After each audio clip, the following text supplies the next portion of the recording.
Assalamualaikum warahmatullahi wabarakatuh. Jadi saya Riko Guritno pada kesempatan kali ini akan memaparkan materi bab 6 yaitu jenis sistem informasi. Baiklah, kita mulai dari materi yang pertama yaitu sistem informasi penjualan dan pemasaran. Fungsi penjualan dan pemasaran bertanggung jawab dalam menjual produk atau jasa organisasi. Pemasaran memperhatikan mengenali pelanggan produk atau jasa perusahaan, menentukan kebutuhan dan keinginan pelanggan, merencanakan dan mengembangkan produk atau jasa untuk memenuhi kebutuhan dan mengiklankan, serta mempromosikan produk atau jasa ini. Penjualan berkaitan dengan menghubungi pelanggan, menjual produk dan jasa, mengambil pesanan, dan melanjutkan penjualan menurut McLeod 2008. Aktivitas ini dapat dianggap sebagai proses bisnis. Sistem informasi penjualan dan pemasaran Sales and Marketing Information System mendukung proses bisnis ini.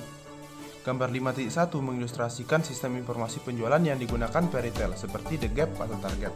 Peralatan kasir biasanya pemindai genggam menggunakan data seperti data yang dijual, yang memperbaharui data penjualan dan mengirim data yang dijual kepada sistem terkait yang berhubungan dengan data tersisa pada persediaan dan dengan produksi. Baiklah, kita lanjut ke materi yang berikutnya yaitu sistem informasi manufaktur dan produksi. Fungsi manufaktur dan produksi bertanggung jawab untuk benar-benar memproduksi barang dan jasa untuk perusahaan. Sistem manufaktur dan produksi berhubungan dengan perencanaan, pengembangan, dan pemeliharaan. Fasilitas produksi, penetapan sasaran produksi, penggandaan penyimpanan, dan ketersediaan produksi, dan penjadwalan peralatan, fasilitas, bahan baku, dan tenaga kerja yang dibutuhkan karena untuk membentuk produk akhir. Contoh dari sistem manufaktur dan produksi adalah sistem pengendalian mutu pada perusahaan yang digambarkan sesi interaktif organisasi. Baiklah, saya akan melanjutkan materi berikutnya yaitu sistem informasi keuangan dan akuntansi. Fungsi keuangan bertanggung jawab mengelola aset keuangan perusahaan seperti uang tunai, saham, obligasi, dan investasi lainnya.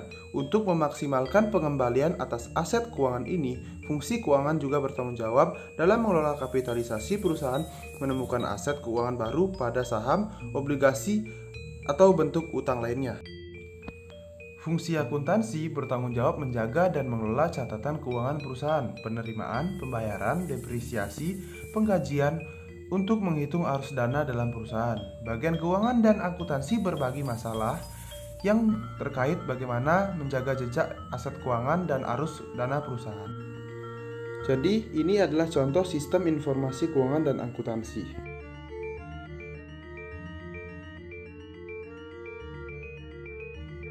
Baiklah, saya akan melanjutkan materi berikutnya yaitu sistem informasi sumber daya manusia. Fungsi sumber daya manusia bertanggung jawab untuk menarik, mengembangkan, dan mempertahankan tenaga kerja perusahaan. Sistem informasi sumber daya manusia mendukung aktivitas seperti mengenali karyawan, potensial, menjaga catatan lengkap mengenai karyawan yang ada, dan menciptakan program untuk mengembangkan bakat dan keahlian karyawan. Sistem sumber daya manusia membantu manajemen senior mengenali kebutuhan sumber daya manusia, keahlian, tingkat pendidikan, jenis posisi, jumlah posisi, dan biaya untuk memenuhi rencana bisnis jangka panjang perusahaan. Manajemen tingkat menengah menggunakan sistem sumber daya manusia untuk memonitor dan menganalisis perekrutan, penempatan, dan kompensasi karyawan. Manajemen operasional menggunakan sistem sumber daya manusia untuk melacak perekrutan dan penempatan karyawan perusahaan. Tabel berikut mengilustrasikan sistem sumber daya umumnya untuk penjagaan catatan karyawan. Sistem ini menyimpan data dasar karyawan seperti nama karyawan, umur, jenis kelamin, status pernikahan, alamat, latar belakang pendidikan, gaji, jabatan pekerjaan, tanggal dipekerjakan, dan tanggal pemutusan hubungan kerja. Baiklah, selanjutnya kita masuk ke materi yang kelima yaitu sistem dari sudut pandang konstituen. Walaupun sudut pandang fungsional sangat berguna untuk mengerti bagaimana sistem bisnis melayani fungsi khusus, sudut pandang ini tidak memberitahu kita bagaimana sistem membantu manajer mengelola perusahaan. Manajer senior membutuhkan informasi ringkas yang dapat secara cepat memberi informasi mengenai kinerja keseluruhan perusahaan, seperti pendapatan penjual kotor, penjualan berdasarkan produk dan wilayah, dan profitabilitas keseluruhan. Manajer tingkat menengah membutuhkan informasi yang lebih terperinci mengenai hasil area fungsional dan departemen tertentu para perusahaan. seperti hubungan penjualan oleh tenaga penjualan, statistika produksi untuk pabrik atau lini produk tertentu, tingkat dan biaya kepegawaian, dan pendapatan penjualan untuk setiap bulan bahkan setiap hari. Manajer operasional membutuhkan informasi tingkat transaksi seperti jumlah suku cadang pada persediaan setiap harinya atau jumlah jam kerja pada hari Selasa oleh setiap karyawan. Baiklah teman-teman, kita lanjut ke materi yang keenam, yaitu sistem pemrosesan transaksi. Manajer operasional membutuhkan sistem yang menyimpan catatan aktivitas dasar dari transaksi organisasi seperti penjualan, penerimaan, penyimpanan kas, penggajian, keputusan kredit, dan arus bahan baku di pabrik. Sistem pemrosesan transaksi, Transaction Processing System atau TPS, menyediakan jenis sistem informasi ini.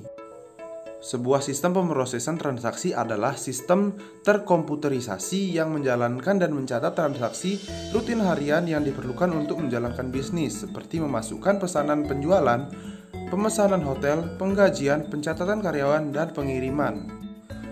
Tujuan utama dari sistem pada tingkat ini adalah untuk melacak arus transaksi yang melalui organisasi.